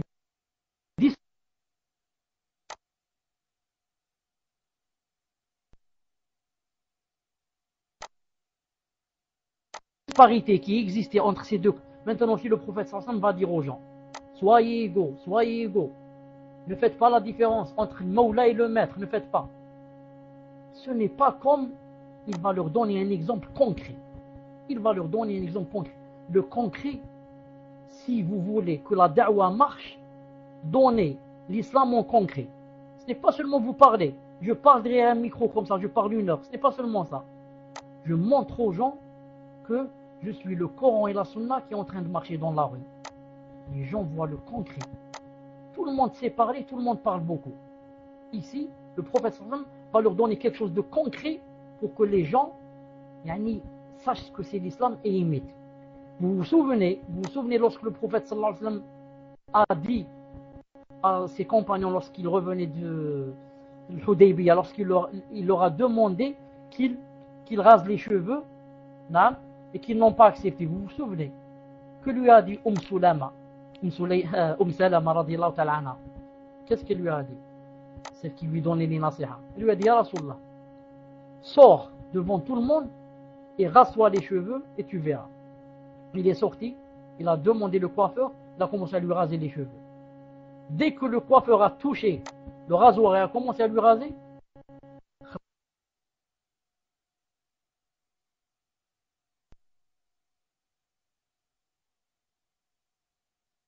place. Tout le monde a de disparité et plus de grandes différences entre les castes, des maîtres et des mawali. Alors, il va faire quoi?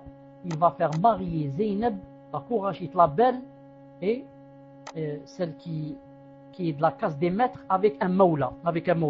Donc, car il voulait montrer que seul le degré de piété distingue les uns des autres parmi les humains. Ce n'est pas tu es la fille de X ou là je suis le fils de X. Non. C'est qui de nous le meilleur en piété? Que je sois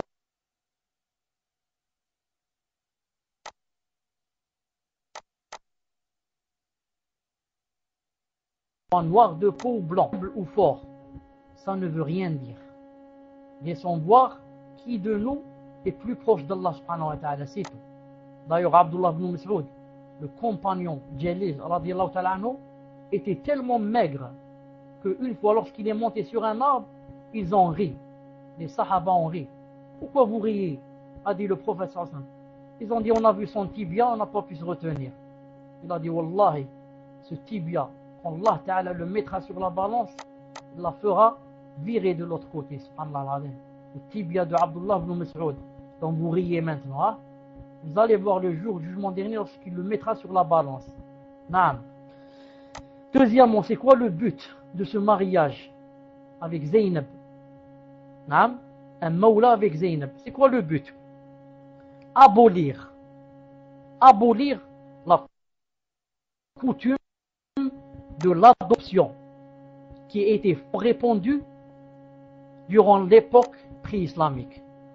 Maintenant, il veut dire aux gens, c'est interdit de ramener quelqu'un et de lui donner le nom, de le rendre adoptif.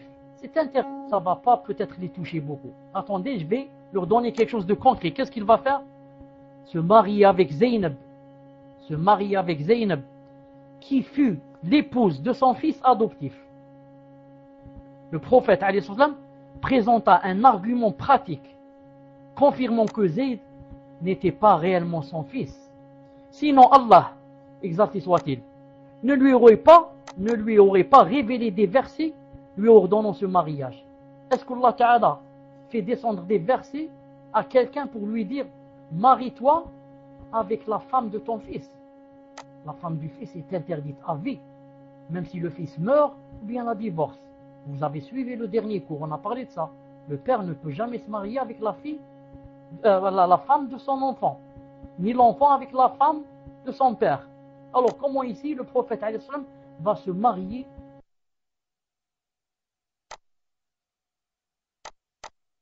avec la fille de qui? Si vraiment c'était mon fils, il me serait interdit de me marier avec Zaynab. M'étant marié avec Zaynab, je déclare ici devant tout le monde que ce n'est pas mon fils. Je déclare par acte, sans parler. Je fais le mariage, tout le monde comprendra. Subhanallah. Donc, soyez vigilants et faites attention, et bien attention, aux kuffars et aux musulmans qui ont été éduqués par les kuffars. Les musulmans qui ont des shubuhat. Car le kafir est plus ou moins excusé. C'est un kafir. Mais quand un musulman te dit, tu sais pourquoi le prophète s'est marié avec Zaynab? Tu lui dis non, je ne sais pas pourquoi. Apprends-le-moi, c'est quoi? Tu sais pas? Non, je ne sais pas. Tu dis parce que Zaynab était belle. Je sais qu'elle était belle et encore, qu'est-ce qui s'est passé? Et un jour, elle est sortie avec une tenue indécente, quelque chose de très très léger, qui montrait tout son corps, radiyallahu ta'ala anha. Alors le prophète sallam, la voyant, il n'a pas pu se retenir. Alors, il l'a divorcée de son fils et se marié avec elle. Na'udhu billahi min shaitan rajim. Khabith ul khubs. C'est le khabith qui dit comme ça. Il y a des musulmans qui disent ça. Naam, tu dis il aimait beaucoup les femmes. La hawla wa la quwwata illa billah. Hasbunallah wa ni'mal wakil yawm al-qiyamah. Hasbunallah wa ni'mal wakil. Hasbunallah wa ni'mal wakil. Alors apprenez la réponse. Il s'est marié avec elle. Pourquoi? Pour montrer aux gens que ce n'est pas mon fils adoptif. Et plus que cela, mieux que cela, c'est pas lui qui a voulu se marier avec elle. C'est Allah Ta'ala qui lui a ordonné. Ça va venir maintenant. Ainsi, les traditions rapportent que lorsque le messager d'Allah l'a choisi pour épouser Zayd, il lui a dit, on revient un peu en arrière, il lui avait demandé qu'elle se marie avec Zayd. Elle refusa catégoriquement et lui dit, ô messager d'Allah, je ne l'épouserai pas. Je suis l'une des nobles parmi les descendants de Abd Shams. Tu l'épouseras, insista le prophète sallallahu alayhi wa sallam fermement, en toute sérénité. Car c'était, comme j'ai dit, c'était l'une de ses cousines. C'était la fille de sa tante. Pour ça, il lui a dit, tu l'épouses. C'était vraiment difficile. La première fois qu'on demande à une notable, une belle notable, d'épouser un mawla, comme un domestique. Subhanallah, ya Rasulallah, je ne veux pas épouser celui-là. Tu l'épouses, je t'ai dit, tu l'épouses. À ce moment, et alors qu'ils étaient en train de discuter, Allah Ta'ala révéla le verset suivant à son messager. Il n'appartient pas à un croyant ou à une croyante, une fois qu'Allah et son messager ont décidé d'une chose, d'avoir encore le choix dans leur façon d'agir. Et quiconque désobéit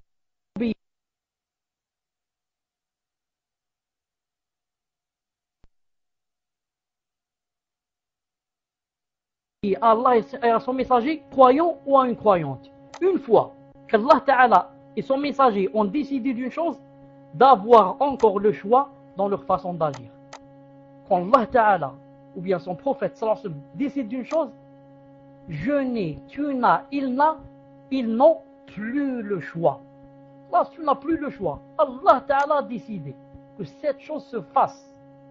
Tu n'as plus le choix. C'est trop tard. Et quiconque veut alors ne pas obéir, celui-là est égaré, certes, d'un égarement évident. Si je me rappelle bien le verset en arabe, si je me rappelle, نعم وما كان لمؤمن ولا مؤمنة إذا قضى الله ورسوله أمرا أن تكون لهم, et dans une autre version, أن يكون لهم الخيارة من أمرهم ومن يعص الله ورسوله فقد ضل ضلالا مبينا. Subhanallah al-Azim. Quand Allah Ta'ala et son prophète décident d'une chose, personne n'a plus le choix. Alors Zaynab déclara sa soumission à l'ordre d'Allah et de son messager en disant, dans ce cas, je ne pourrai désobéir à Allah ou à son messager. J'accepte Zayd comme époux. Allahu Akbar. Allahu Akbar. Naam. Il y a un verset qui est descendu. Khlas. Il y a un verset qui est descendu. Ya khlas. J'obéis à Allah et son prophète. J'accepte Zayd, un domestique, moi la belle, la riche, la Korachite, je l'accepte comme époux. Naam. Je répète le verset. Coran 33-36. Surah 33, verset 36. Il n'appartient pas à un croyant ou une croyante, une fois qu'Allah et son messager ont décidé d'une chose, d'avoir encore le choix dans leur façon d'agir. Et quiconque désobéit à Allah et à son messager, c'est égaré, certes, d'un égarement évident. Ensuite, il y eut des discordes entre Zaynab et son mari Zayd, ce qui entraîna leur séparation. Et quand la idda, c'est-à-dire le délai de viduité, prit fin, Allah, exalté soit-il, révéla le verset qui va suivre. Sourate 37, verset 33. Sourate 37, verset 33. Allah Ta'ala dit, quand tu disais, il parle du prophète sallallahu alayhi wa sallam, quand tu disais, avait comblé de bienfaits, c'est-à-dire Zayd, son fils, tout comme toi, toi-même est comblé, c'est-à-dire en le rendant, en l'affranchissant. Toi aussi tu l'as comblé de bienfaits en l'affranchissant. Et Allah l'a comblé de bienfaits en lui faisant quoi? En le faisant rentrer dans l'islam. Allah l'a rentré dans l'islam, toi tu l'as affranchi. Qu'est-ce que tu lui disais? Allah Ta'ala dit, tu lui disais, garde pour toi ton épouse et crains Allah. Garde pour toi ton épouse et crains Allah. Et tu cachais en ton âme ce qu'Allah allait rendre public. Ensuite il dit au prophète, Allah Ta'ala lui dit, tu crains les gens, or c'est Allah qui est plus digne de ta crainte. C'est Allah qu'on doit craindre, pas les gens. Puis, quand Zayd eut cessé toute relation avec elle, nous te la fîmes épouser. afin qu'il n'y ait aucune gêne pour les croyants d'épouser les femmes de leurs fils adoptifs, quand ceux-ci cessent toute relation avec elles. Le commandement d'Allah doit être exécuté.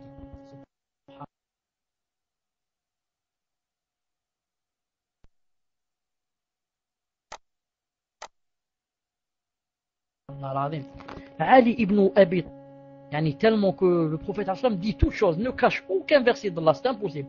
Il a dit, s'il y avait un verset que le prophète devrait cacher, alors il cacherait ce verset. Pourquoi? Parce qu'Allah Ta'ala lui dit une sorte de reproche. Il lui dit, et tu caches en ton âme ce que Allah va rendre public. Tu crains les gens. Or c'est Allah qui est digne de crainte. Subhanallah, si c'était nous là, on aurait caché ça.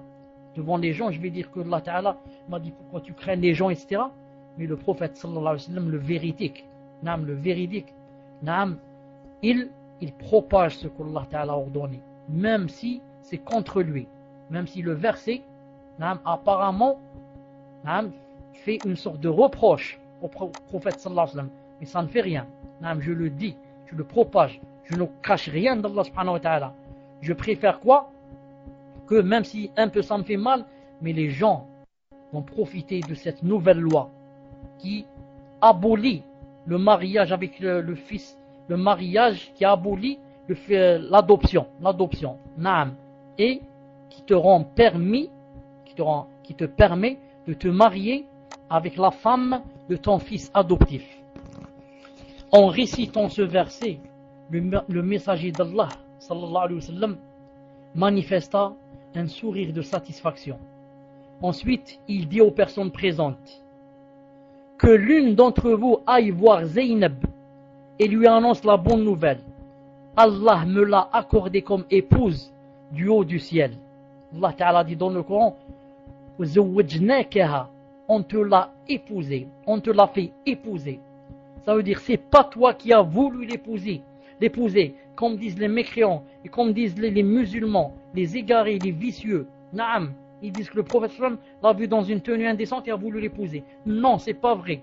Lisez le Coran. Le Coran a dit et on te l'a fait épouser.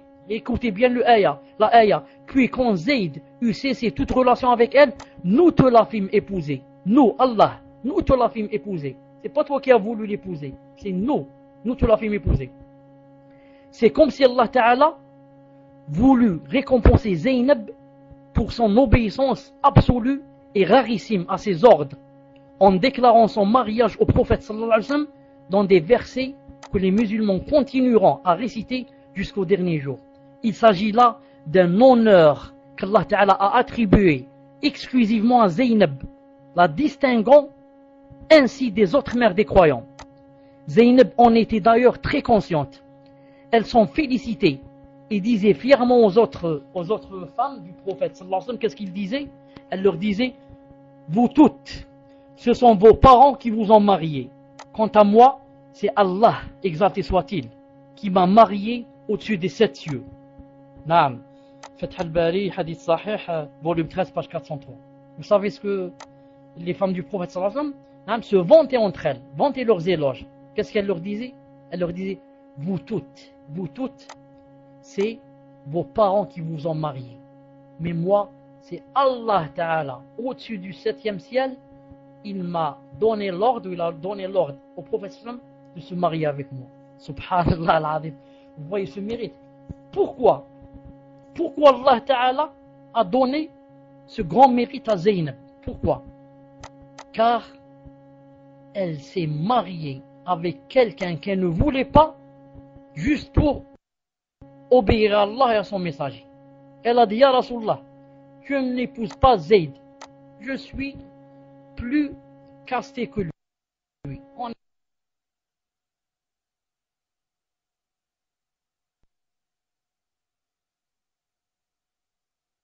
n'est pas de la même, il y a une différence. Obéis.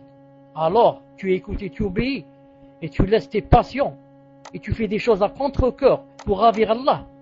Allah Ta'ala va dire, Wallah, je vais te donner la meilleure créature qui va t'épouser.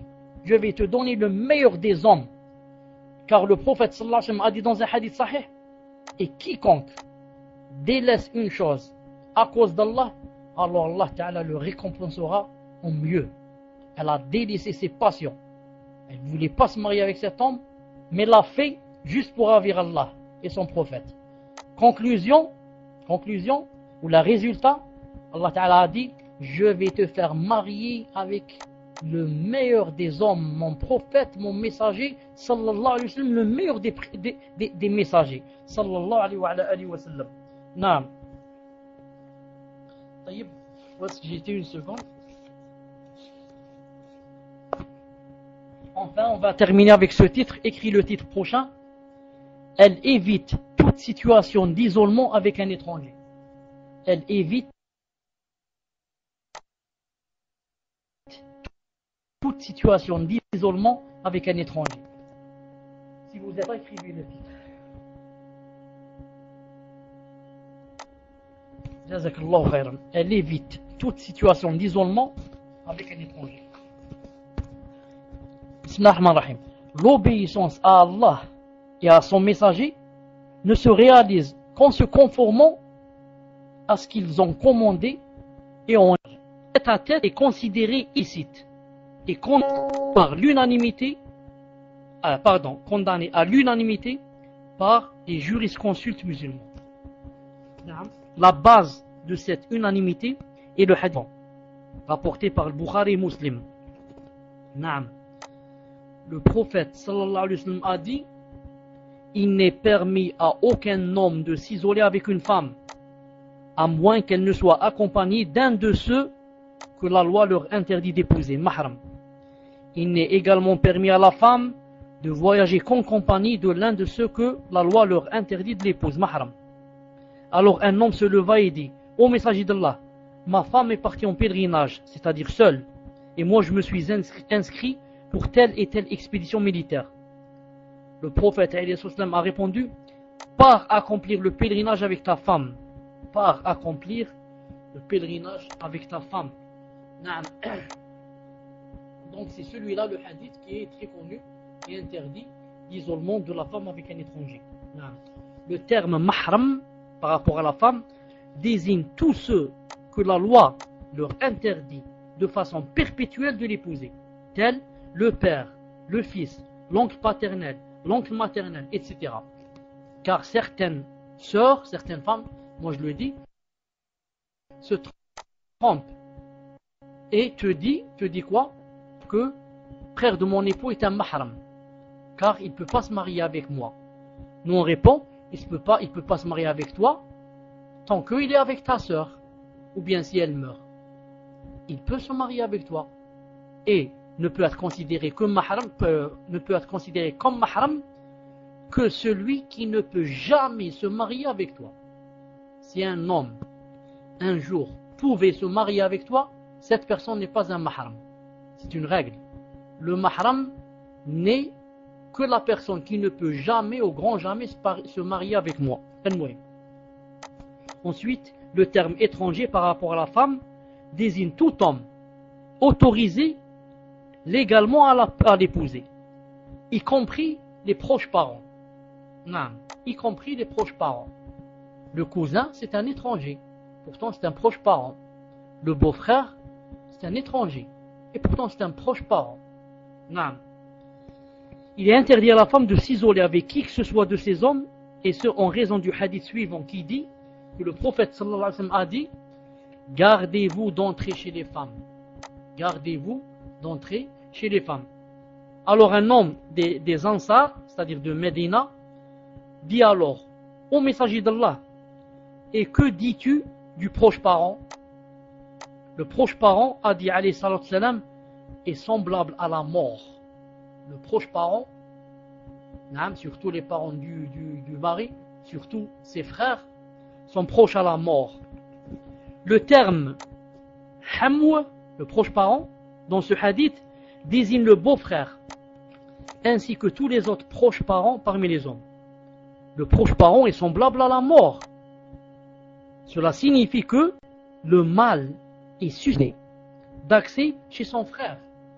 Naam. Est-ce que quelqu'un peut dire au beau-frère, où vas-tu? Subhanallah al-Adim, je vais chez mon frère. Et chez son frère, peut-être il n'y a pas le frère, il y a sa femme. Naam. Il a un accès très facile. Naam. Quand un étranger, si je vois un étranger devant qui frappe chez les voisins, peut-être je lui interdis de rentrer. Mais celui-là, il va me dire, je suis chez moi, je suis chez mon frère. Naam. C'est pour cela que le mal de lui vient très vite. S'il n'est pas pieux, etc. Bien sûr.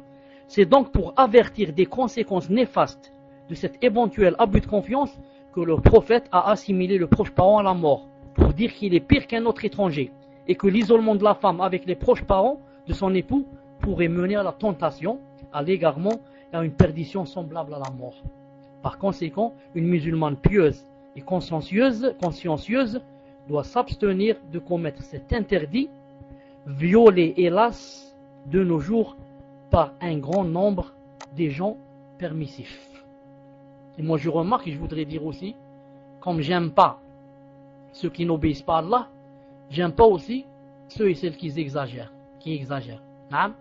Celles qui croient, surtout la sœur qui croit que, alors, puisqu'il est interdit d'être en tête à tête avec mon beau-frère, alors il m'est interdit aussi de lui parler. Subhanallah al-Azim.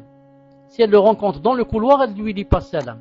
Et s'il dit salam, elle lui répond pas. S'il demande une question, quelle heure est-il, ou là, est-ce que vous avez besoin de quelque chose, je vais acheter ou là, elle se tait, elle lui répond pas, c'est interdit de parler. Subhanallah al-Azim. L'exagération des extrêmes dans le din. Ou bien tout à fait à gauche, ou bien tout à fait à droite. Ou bien elle lui parle pas du tout. Naam. Ou bien elle lui dit viens on va danser un peu. Il n'y a personne au salon, viens on va mettre de la musique, on va danser. Subhanallah al-Azim. Ou bien elle lui parle pas du tout, c'est interdit. C'est pas ça l'islam. Non, c'est pas ça l'islam. 15e, elle porte le voile légal. 15e,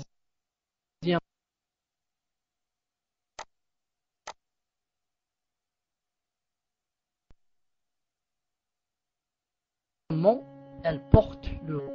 Mon cher jaloux, je t'obéis. Juste en te disant que ce que tu fais, Allah Ta'ala ne l'a pas interdit. Mais ma'alish, Allah Ta'ala m'a demandé de t'obéir, mon cher jaloux. Je vais t'obéir. Naam. Elle n'a pas le droit, naam, de lui parler si son mari lui a interdit. 15e, elle porte le voile légal. Je préfère m'arrêter ici, il est déjà minuit.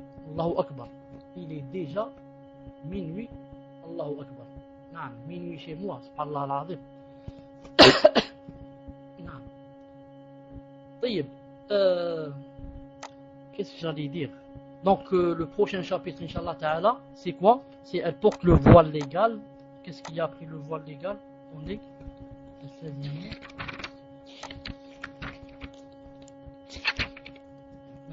16e, elle évite la mixité inconsidérée avec les hommes. Et 17e, elle ne serre la main à aucun homme.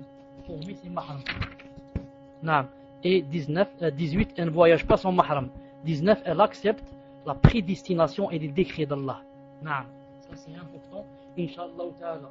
Je vous donne rendez-vous, Inch'Allah Ta'ala, dans 2 ou 3 minutes. Pas plus. Parce qu'il est déjà minuit.